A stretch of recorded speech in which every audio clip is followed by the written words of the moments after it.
Bismillahirrahmanirrahim. Assalamualaikum warahmatullahi wabarakatuh. Selamat pagi. Semoga kalian sehat-sehat semua. Jumpa lagi dengan mata pelajaran ekonomi untuk kelas 10. Kita akan membahas bab 4 mengenai peran pelaku kegiatan ekonomi.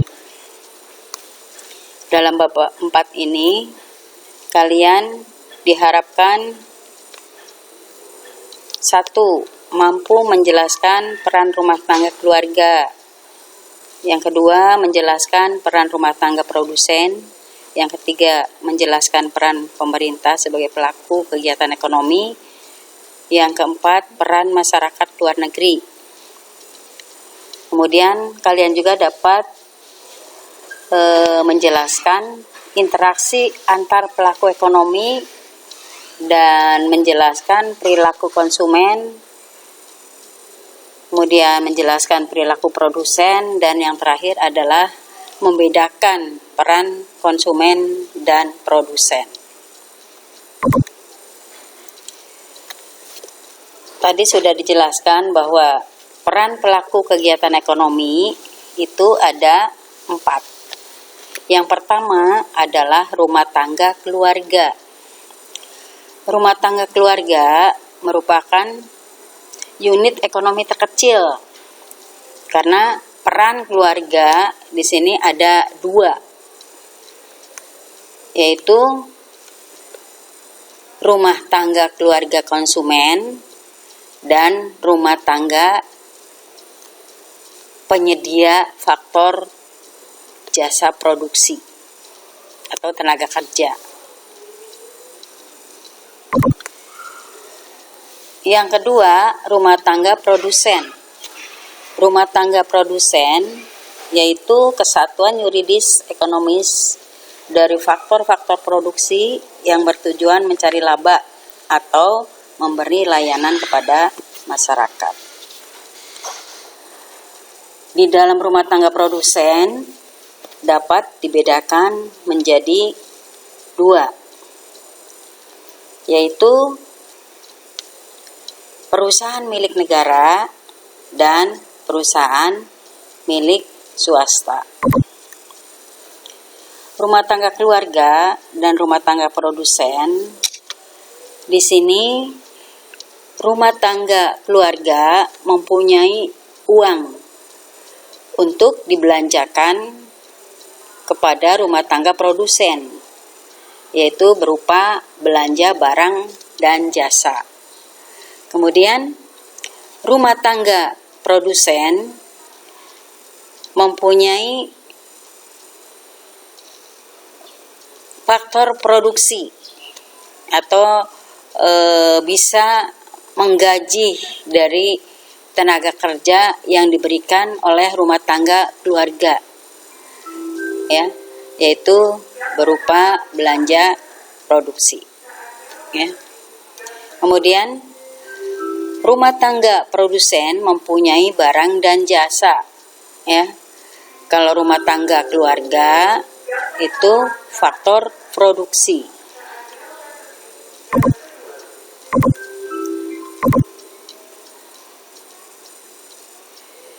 Yang ketiga adalah rumah tangga pemerintah. Berdasarkan Undang-Undang Dasar 1945, pemerintah berperan sebagai produsen yang menguasai cabang-cabang produksi yang penting bagi negara dan menguasai hajat hidup orang banyak. Jadi contohnya di sini PT Pertamina gitu ya. Nah, kemudian pemerintah juga melakukan konsumsi, ya. Pemerintah itu melakukan konsumsi juga, contohnya memanfaatkan layanan sumber daya manusia dari rumah tangga, ya, seperti pemberian upah atau gaji. Kemudian yang keempat adalah masyarakat luar negeri. Hubungan dengan masyarakat luar negeri terwujud, ya, apabila kita mengadakan kegiatan ekspor dan impor. ya. Kalau kita mengekspor, ya, berarti kita punya devisa, gitu ya.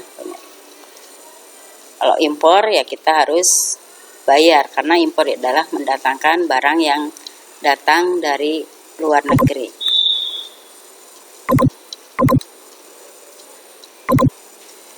Kemudian berikutnya adalah perilaku konsumen.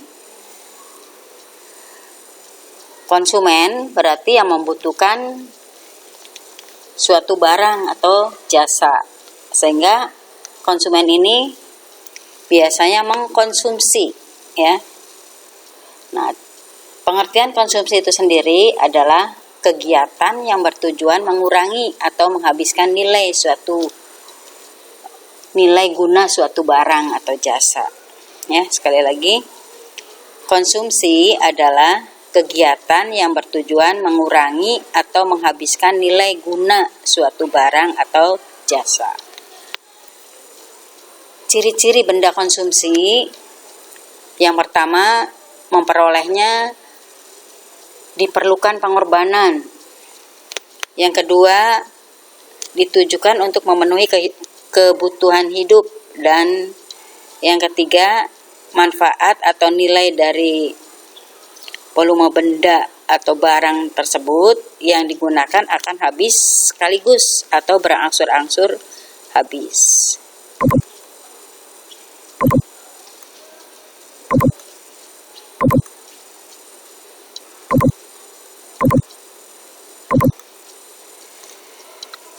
Pembagian benda konsumsi.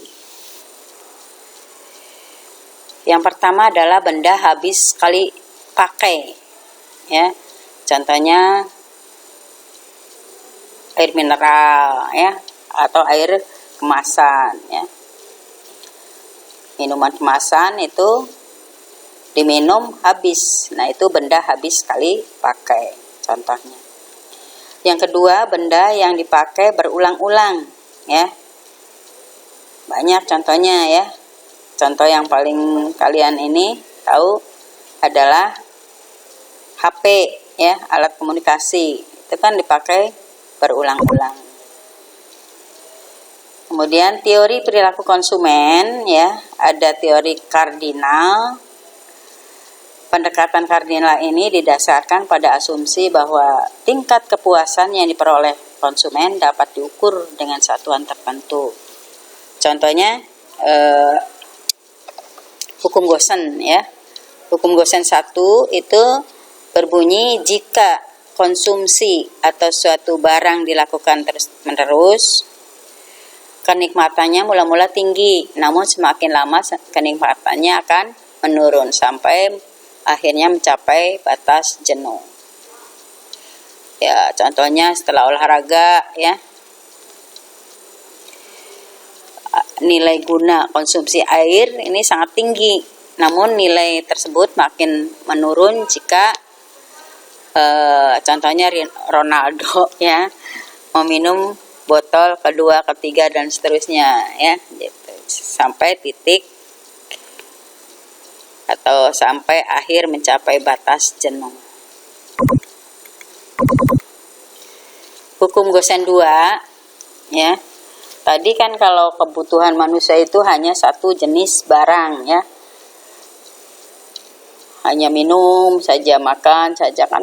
Tapi manusia itu memerlukan barang yang lain, ya. Tidak hanya satu jenis barang, tapi bermacam-macam. Sehingga hukum Gosen 2 ini disempurnakan, ya, menyempurnakan Gosen 1. Hukum Gosen 2 yaitu konsumen akan melakukan konsumsi sedemikian rupa sehingga nilai guna marginal setiap barang dan jasa yang dikonsumsi akan sama.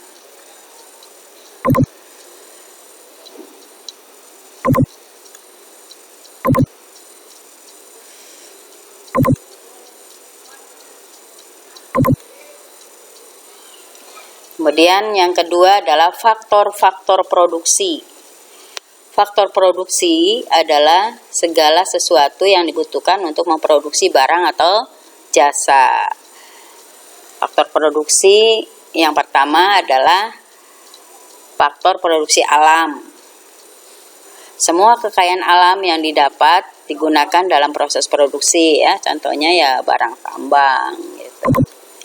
Kemudian yang kedua, faktor tenaga kerja.